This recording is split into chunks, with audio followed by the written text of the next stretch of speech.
Guess is they go 0-4, maybe they go 1-3. Haslam's going to come down on Sunday, October 5th, and he says, I want Shedeur to play against Minnesota. And the staff's going to say, we're in London, it's rough. Just give us one more week. We don't want Shedeur having to go overseas. It's a big ask. And so they stave off the owner for a week. Flacco loses that game. I believe Shedeur starts Sunday, October 12th. I'll keep saying it.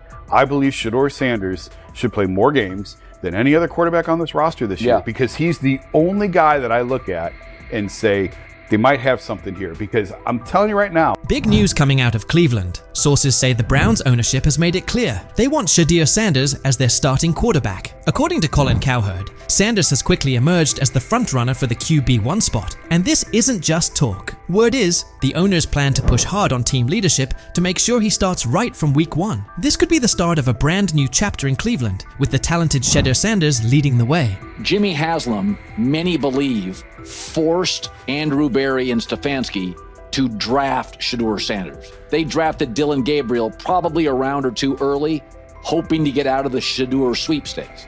So the question is, at some point, Haslam's going to come down and say, play Shedeur Sanders. Colin Cowherd also dropped some inside info about what's going on behind the scenes. It turns out it's not just the front office pushing for the switch. Browns owner Jimmy Haslam has been a major driving force in this decision. Cowherd shared that Haslam actually stepped in and pressured head coach Kevin Stefanski to go with Shedeur Sanders, even though Stefanski wasn't initially on board. In fact, Stefanski reportedly tried to stop it from happening by drafting quarterback Dylan Gabriel in the 3rd round, just 2 picks ahead of Sanders. But now, Haslam is once again inserting himself into the mix, pushing Stefanski and the coaching staff to start Shedeur right out of the gate. The pressure is building, and it's starting to look like Shedeur could be taking over the reins sooner than anyone expected. Still, Cowherd pointed out that despite the owner's strong push, the coaching staff and front office remain hesitant to throw Sanders in immediately. They're apparently exploring ways to ease him into the starting role rather than rushing him onto the field. But Cowherd made it clear, this move feels inevitable. The Browns' ownership is all in on Shedeur, believing he's the future of the franchise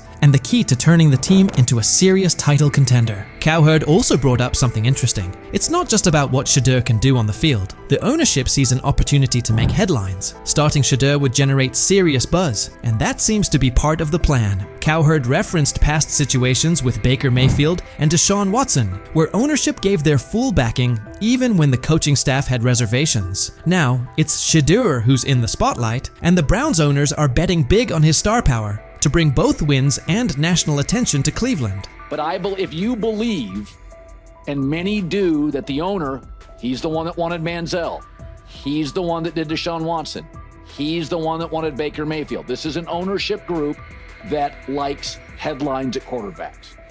Shedeur's a headline. Dylan Gabriel's not. I mean, look, we're paying attention to the Cleveland Browns. Cleveland Browns GM Andrew Berry also shared his thoughts on the matter, making it clear that the team didn't bring in Shedeur Sanders just to have him ride the bench. In a recent statement, Berry stressed that Sanders was drafted with the intention of competing for the starting quarterback job. He pointed out that Shedeur has both the skill and determination to go head-to-head with the current QBs on the roster and make a strong case to be the #1 option. Shedeur, we talk oftentimes about quarterback being the most important position in the sport.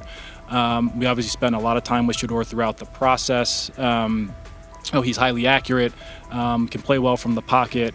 Very productive college career. And GM Andrew Berry also gave some insight into the Browns' draft approach, revealing something pretty interesting. Heading into the draft, the team had no plans to pick up 2 quarterbacks, and they definitely didn't expect Shedeur Sanders to still be available by the 5th round. But when he was still on the board, the Browns didn't hesitate. They jumped on the chance to grab him. That unexpected move shows just how much they believe in Sanders' potential. What started as a surprise pick is quickly turning into a legit battle for the starting job. Shedeur hasn't just been filling a roster spot, he's embraced the challenge from the very beginning. Since day 1 of OTAs, he's been turning heads with his calm, under pressure, accuracy, and relentless drive. Every practice has only added to the belief that Berry made the right call. Shedeur is no longer just a rookie looking to prove himself. He's a serious player in the starting quarterback race. When Sanders was chosen in the 5th round, a lot of people figured he'd be a backup at best, or maybe a long-term project. It's rare for someone picked that late to even be considered for a starting role. Usually, fifth-round quarterbacks are seen as developmental guys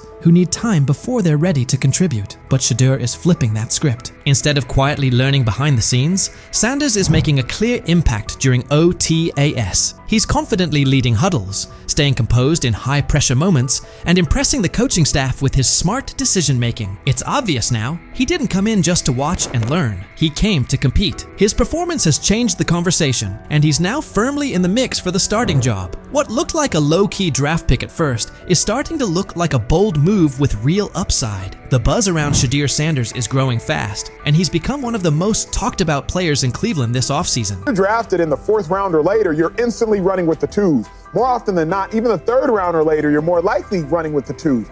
Though Shedeur is probably going to still be running with the 4s, the coaches suggested there's going to be a fair opportunity for everybody. NFL insider Peter Schrager says this year could be a turning point for Shedeur Sanders. Even though he was a 5th-round pick, Schrager shared that Sanders is expected to get a real shot to play, something that doesn't usually happen for quarterbacks taken in the middle rounds during their rookie year. That says a lot about how much confidence the Browns have in his potential. They're not just bringing him in to slowly develop over time. They truly believe he's ready to make an impact right away. Quarterback is always going to be looming in every conversation. So I think they're going to want to get those guys action, Gabriel and Sanders. I think they're going to want to have one veteran quarterback. I don't know if there's a value in having both of those veteran quarterbacks and then having 2 rookies on the roster as well. Fans are fired up as they look ahead to the upcoming open training sessions, where they'll finally get a chance to see the Cleveland Browns hit the field. And there's one name on everyone's lips, Shedeur Sanders. With ownership fully backing him, Browns fans are feeling more hopeful than ever, especially after landing one of the most exciting quarterback prospects the league has seen in a while. Shedeur has quickly won over the fan base, and the hype around him is real. No matter the age, fans across Cleveland are eager to watch him showcase his skills up close. There's a real buzz in the air. And with the front office pushing for him to lead the franchise, this year's training camp is shaping up to be one of the most anticipated in recent memory. Fans are ready to show up in full force to see Shedeur put on a show. This moment is something Shedeur has been grinding for. He's been locked in through OTAs and minicamps, even during times when things didn't quite go his way. He hasn't always gotten the number of reps he wanted, but he's kept his focus on the bigger picture. As Shedeur put it, you have to understand your situation. Whether you're getting those reps or not, it's all about how you respond. That attitude has fueled his work ethic. While others may have let those setbacks slow them down, Shedeur used it as motivation to keep pushing forward. He stayed locked in, kept putting in the work, and continued sharpening his game. Now he's steadily rising up the depth chart, and his hard work is starting to pay off. The Browns have taken notice. Shedeur has gone from being a promising rookie to becoming a key part of the team's future. With full support from ownership and growing confidence from leadership, he's no longer just a long-term project. He's the front runner for the starting QB job. At first, there was hesitation from the front office and coaching staff, but his performance during camp has turned heads and changed minds. The story has shifted, and at this point, it's tough to imagine anyone else stepping into that starting role. The excitement around Shedeur isn't just coming from within the organization. Fans all over Cleveland are getting behind him. From the youngest fans to the lifelong diehards, the city is rallying around its new quarterback. For Browns fans, Shedeur represents more than just a player. He's a symbol of what's possible. His rise has sparked new energy throughout the community, and every day it becomes clearer that he's not going anywhere. The Shedeur Sanders era is kicking off in Cleveland, and fans are ready to follow his lead. With ownership applying pressure, and Shedeur continuing to deliver, it puts the coaching staff in a tough spot. Will Kevin Stefanski stick to his guns, or will the front office's influence win out? Let me know what you think. Will Shedeur take that starting job, or does Stefanski have another plan in mind? Out there, I talked to Denzel Ward. Yep. I talked to some. Wait, I didn't say the name. But anyway, I done talked to some people. He looked different. There's a difference when that young bull is out there spinning that ball. You hear me? Mm-hmm. Difference. I'm talking about football. I ain't talking about no media and all that hoopla and all them. On Twitter they putting up the numbers. He was 10 for 12 for 2 touchdowns. I'm talking about when he's at the helm, he looks different. Whether he's going with the first team, second team, or third team, it don't matter. From being buried on the depth chart as a 4th stringer to suddenly becoming a standout on the second team, Shedeur Sanders just pulled off the most impressive quarterback comeback since Tom Brady made the world believe he wasn't finished at 40. What is it going to take for you to just buy in to Shedeur Sanders when players all around him are telling you how different he looks, how good he looks, how he just has that aura to him? Because it seems like all the players that are around Shedeur Sanders have nothing but great things to say about him and love him. Because again, he clearly just looks different than the rest of the competition that we've seen. And like I said, the last time I've seen guys go for or, say things about a certain player like that, it was Baker Mayfield. So could 12 be that guy? How long until we see 12? Because I feel like it's just a matter of... The same haters who were cheering when he got dropped to 4th string are now scrambling for excuses faster than a glitchy Wi-Fi during the Super Bowl. Get ready, because this isn't just a step up on the depth chart. It's a serious reality check that's got the critics choking on their own words with a big helping of humble pie. Being said, I see some balls coming out of Shedeur Sanders at that game, and I'm like, kind of looks like a guy. Yeah, I'm ready. He can sling it. I see him, some of the veterans, how they talk to him, mic'd up, see what he's doing in the community. Yep. You talking about Njoku there? Njoku, Mike Knapp. Yeah, once you see, different little interactions and things like that, I know he has the talent. We'll see. It'll be a competition that usually brings the best out of guys, especially young guys. So I'm interested to see how that quarterback situation. I've heard he's been outstanding. The Cleveland Browns training camp just turned into the most talked about event in town. All thanks to Shedeur Sanders, who took his spot as 4th string and used it as motivation for one of the most impressive rises the NFL has seen in years. While everyone was busy counting him out and calling his career dead, Sanders was quietly putting together a performance so good that coaches are saying they haven't witnessed anything like it in the last 15 years. Drafted in the 5th round, all that means nothing when it's time to play football and that whistle blows. He looks different than the rest of the competition. That's what I heard. And I'm talking from a not Brother Ward, I'm just talking about from sources that's in that room, that's on that field, that's playing the sport. Man, come on, man. Yep, coaches with decades of experience are honestly scratching their heads, trying to figure out how someone goes from being a practice squad afterthought to seriously competing for a starting spot in just a few weeks. Thing is, they never planned on taking him. The problem is, like Ocho Cinco said, you got somebody that has endeared himself to the locker room. And guess what? The difference between him and Tim Tebow, the biggest one, is he can play. He can throw the ball. Tim Tebow running around being an H-back, he can throw the ball. And he's done everything he needs to do. He ain't saying nothing. He ain't rocking the boat. He ain't mad about the reps. He ain't mad about none of that. All the people out there want to see is this, like Tyler said earlier. We want to see what he can do with Jerry Jeudy. That's it. I want to see what he can do with David Njoku. I want to see him with Junkins. I want to see him with the first running backs. If you are cooking, if you are beating down the doors with the 3s and 4s, guess what?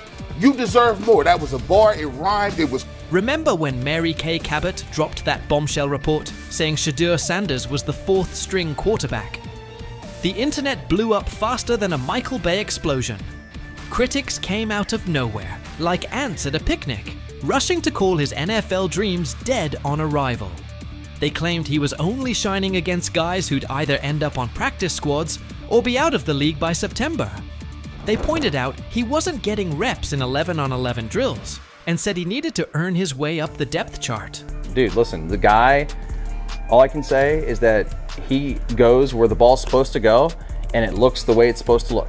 Mm-hmm. And when I hear that tells me it sounds like the Browns may have got a steal with Shedeur Sanders in the 5th round, because I think he'll have a chance. I'm not saying he's going to be the starting quarterback in September, like week 1 or 2 or whatever it may be early in the year, but I think he's got a chance to develop into something that hopefully would preclude them from having to draft a quarterback first overall or top 5 next year. He said, I see some balls coming out of Shedeur Sanders at that game, and I'm like, kind of looks like a guy. Yeah, I'm ready. He can sling it. I see him, some of the veterans, how they talk to him, mic'd up, see what he's doing in the community. Yep. You talking about Njoku there? Njoku, Mike Knapp. Yeah, once you see, different little interactions and things like that, I know he has the talent. We'll see. It'll be a competition that usually brings the best out of guys, especially young guys. So I'm interested to see how that quarterback situation. I've heard he's been outstanding. Funny how the tables have turned. Those same critics are now watching Sanders climb the depth chart like he's scaling Mount Everest with rocket boosters. The guy they wrote off is now the one they can't stop paying attention to. Every completion sends a message. Every perfect throw is a reminder that real talent doesn't stay hidden forever. And with every practice, he's showing that maybe, just maybe, the Browns stumbled upon their hidden gem. One thing for the fans to sit here and hype up Shedeur Sanders because we all know how we get about certain players that we like. But it's another thing when you hear it from players who are actually on the field, who are actually in the locker room, who are actually next to this guy every single day. Because I'm sure we've all seen the quote by now by Chad Johnson when they were on the nightcap, and he talked to some young bulls. He talked to Denzel Ward. He didn't want to give away his name, but he already did it. And he said that Denzel Ward says he looks different from the rest of the competition. We've already been seeing. When word got out that Shedeur Sanders officially moved up to second-team reps, passing Dillon Gabriel along the way, the shockwaves hit from Cleveland all the way to Canton. This wasn't just some small roster tweak, this was huge. One day he's throwing passes to practice squad guys, and the next he's running with the second team, putting real pressure on the starting quarterback spot. The promotion came after Sanders completely dominated minicamp, showing toughness, leadership, and total control on the field. His passes were right on target, hitting receivers in stride. His decision-making was sharp as a blade, and his grasp of the playbook had coaches nodding like proud parents at a school play.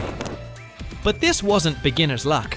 It was steady, calculated execution that the coaching staff just couldn't ignore. And I don't know, there was never no one thought he was this malcontent or like a bag. It wasn't. That was the word. That was kind of what was being said. That was kind of what was being said. No. The pre-draft process was so unorthodox that he didn't go through it all like everyone else did. And I think there's a lot that we can look back on this thing, especially if he becomes a star in this league and say, you could point fingers in a million ways. Not having a pure agent, not having the workouts that everyone else did, going to these teams, not necessarily being as willing to throw the ball when asked at the All-Star games, like that kind of stuff I think might have stung him and might have turned teams off. But when Stephen A. Smith starts singing your praises, that's when you know you've officially arrived. The ESPN personality, famous for his fiery takes and no-nonsense analysis, didn't just mention Sanders. He gave him the full Stephen A. treatment. He praised Sanders not only for his top-tier football skills, but also for the intangibles that separate the good from the great. This kid's mindset puts him ahead of the pack, Stephen said, with the confidence of someone who's seen enough football to spot greatness from a mile away. He pointed out Sanders' composure, mental toughness, and relentless drive to compete at the highest level. When Stephen A. says, "It's not just about throws and stats anymore," you better believe the whole football world is paying attention. This stuff wasn't made up. I covered the draft for ESPN. I'm sitting on the desk. It's Shefty, it's Mel, it's me, it's Lewis. I heard some of the same things that Deion Sanders is talking about. And S.A. and Cantor, you know this, we all have relationships. We all have people who tell us information, they help us prepare to do our job. I heard some of the same things. Some of these things weren't necessarily made up, at least I don't think, from the people that I trust who told me these things. And so we have seen Shedeur Sanders take second team reps before, but today, interestingly, at least during one move the ball period, it was really one of the first move the ball periods that we've seen, the Browns actually had Shedeur Sanders go ahead of Dillon Gabriel. Yeah, I think so. I think he's earned it. And I think we've all seen that. He's done a really, really nice job with all of the things that the Browns have given him to do so far. Big news out of Cleveland. Things have taken quite a turn. Mary Kay Cabot, who used to be one of Shedeur Sanders' biggest critics, is now giving him credit where it's due. She recently shared that Shedeur has officially moved up to take first-team reps at training camp, ahead of Dillon. According to Cabot, Shedeur didn't just land the spot, he genuinely earned it, showing real improvement and skill. This is a big shift in how Shedeur is being talked about, and it really speaks to his hard work and focus. Cabot now says he's no longer just a rookie backup, he's a real contender for the starting QB job. Head coach Kevin Stefanski has reportedly approved Shedeur for those first-team reps, which are expected to start next month. It's a big step forward, and a clear sign that Shedeur is ready to compete at the top level. As we get closer to the season, all eyes will be on Shedeur to see if he can lock in that starting role. But it wasn't all always this way. Back during minicamp and OTAs, Cabot was one of his toughest critics. She constantly labeled him as a fourth-team quarterback and argued that he wasn't getting the reps he needed to show what he could do. For a while, she seemed like one of the only media figures not sold on his potential. While most of the coverage was backing Shedeur, Cabot stood firm in her doubts about whether he was truly ready. The way it played out yesterday is the way that I thought it would, is that Shedeur right now is the fourth-team quarterback. He did not take any team reps yesterday.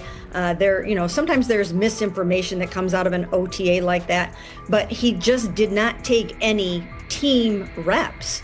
And not just that he wasn't the second guy or the first guy, he didn't take any 11-on-11s yesterday. At one point, Mary Kay Cabot even claimed that Cleveland wasn't setting up Shedeur Sanders to compete for the starting role. In her view, Shedeur wasn't in line to start any preseason games, at least not yet. While he was holding it down with the fourth-team offense, Cabot highlighted that he wasn't being prepped the same way as Dillon Gabriel or the more experienced Kenny Pickett. According to her, the coaching staff hadn't given Shedeur the go-ahead to practice with the first-team unit, leaving a lot of people wondering what his actual role on the team would be. At that stage, it was obvious Shedeur still had a lot to prove. When Cabot was pushing the idea that Shedeur was stuck as the fourth-string QB, plenty of people pushed back, and Kimberly A wasn't having it. When she was asked whether Shedeur had been buried on the depth chart, she didn't hesitate. Kimberly shut the notion down completely. She said flat out that there was no way you could seriously put him in that spot. Anyone who thought Shedeur was being overlooked, she said, was just getting it wrong. According to Kimberly, it wasn't just unlikely, it was straight up inaccurate to say he wasn't being noticed. His skill, presence, and the way he played made it impossible to ignore him. He's as old as Harry, and you're sending him out there against these guys. I don't like anything about it. Extension because it hurts the team every way you look at it. And then finally, Kmart. If I said Cleveland, are they making a mistake burying Shedeur Sanders on their depth chart? Greeny, I don't think he's buried at all. I think it's so premature to even frame it like this. I understand the interest given the fact that there are 4 quarterbacks there, but to say a disservice is being done to Shedeur, I think is a bit. Mary Kay Cabot didn't just stop at calling Shedeur a fourth-string quarterback. She kept doubling down. She even floated the idea that Deshaun Watson could return and take the first-team reps instead of Shedeur. Her comments came across like she was trying to downplay any momentum Shedeur was building, insisting that Watson would likely have the better shot at running the offense. It started to feel like she was more focused on finding ways to discredit Shedeur than acknowledging his progress. Even with his clear potential and steady improvement, Cabot kept pushing a narrative that seemed more about keeping him out of the spotlight than giving him a fair shot. People kind of went crazy over something I wrote last week, that Deshaun's going to have a chance to come in and compete. I didn't say Deshaun was going to come in and be the starting quarterback, that it will be someone else. I don't know if it will be a rookie that they bring in. I don't know if it will be someone that is on someone's roster right now that they're going to try to trade for. Mary Kay Cabot didn't hold back when talking about Shedeur Sanders after his ticketing incident. She openly questioned whether he had what it takes to be a true quarterback, calling the situation a serious red flag. Cabot didn't just mention the speeding. She pointed out that Shedeur was going a shocking 40 miles over the limit. She even claimed he was racing another driver who was clocked at 92 miles per hour, describing the whole thing as reckless and dangerous. Her coverage left no room for interpretation. "This isn't what you want from your quarterback," she said, framing the incident as more than just a traffic mistake. It was, in her view, a sign of deeper concerns about his maturity and leadership. But Shedeur's fans weren't having it. The backlash came quickly and loudly. As the criticism piled up, Cabot eventually shut off her comments, clearly seeing that the narrative she'd been pushing was falling apart. She started to realize that sticking to her stance would only hurt her credibility, especially with Shedeur continuing to prove himself. Recognizing that it's okay to change course when the facts do, Cabot finally gave Shedeur his due. She acknowledged his obvious talent and the progress he's made, fully backing him now as a key part of the Browns' quarterback picture. After everything, she had to face the reality. Shedeur Sanders was the real deal. She admitted he had pulled ahead of Dillon Gabriel on the depth chart and was now getting first-team reps. The work Shedeur had put in, the strides he made, and the undeniable skill he showed on the field couldn't be ignored anymore. Cabot came to terms with what had become crystal clear. Shedeur was a serious contender for the starting quarterback job. His moment had arrived. Seen Shedeur Sanders take second-team reps before, but today, interestingly, at least during one move-the-ball period, it was really one of the first move-the-ball periods that we've seen, the Browns actually had Shedeur Sanders go ahead of Dillon Gabriel. Yeah, I think so. I think he's earned it, and I think we've all seen that. He's done a really, really nice job with all of the things that the Browns have given him. Mary Kay Cabot even went so far as to say that Shedeur Sanders had left a strong impression every time he spoke to the media. She pointed out how his poise and maturity during interviews only added to his rising reputation, stressing that the Browns were taking everything into account. According to her, Shedeur seemed to stand out above every other quarterback on the roster. It was becoming more and more obvious that his progress wasn't limited to just what he was doing on the field. He was also stepping up as a leader off of it. Her change in tone showed just how hard it was to ignore Shedeur's impact and the potential he was starting to reveal in every part of the game. Shedeur Sanders has now shown, without question, that his skill and drive are the real deal. Even Cabot, once one of his harshest critics, has come around. His development as a player, his ability to exceed expectations, and the way he carries himself in front of the media have all helped shift the conversation. He started out being dismissed as a fourth-string quarterback, but Shedeur kept pushing, eventually moving ahead of names like Dillon Gabriel. Through strong showings during minicamps, OTAS, and the lead up to the season, he's proven he's ready for the spotlight. And it's not just Mary Kay who's flipped her stance. A lot of people who once doubted him are now among his loudest supporters, giving him credit for the growth he's shown and the potential he brings to the team. Shedeur's rise has been all about resilience. He's turned criticism into motivation, and that dedication has earned him respect. His progress isn't just about football, it's also about the leadership and maturity he's displayed along the way. As Shedeur keeps growing, it's clear he's not just another rookie, he's on track to become a breakout star. What do you think? Has Shedeur truly earned his spot as a starting QB contender, or is there still more work to do? Was Mary Kay right to change her opinion, or should she have stuck with her original take? What do you think was the turning point that flipped the script for Shedeur? And do you believe this support he's getting will keep building as the season goes on?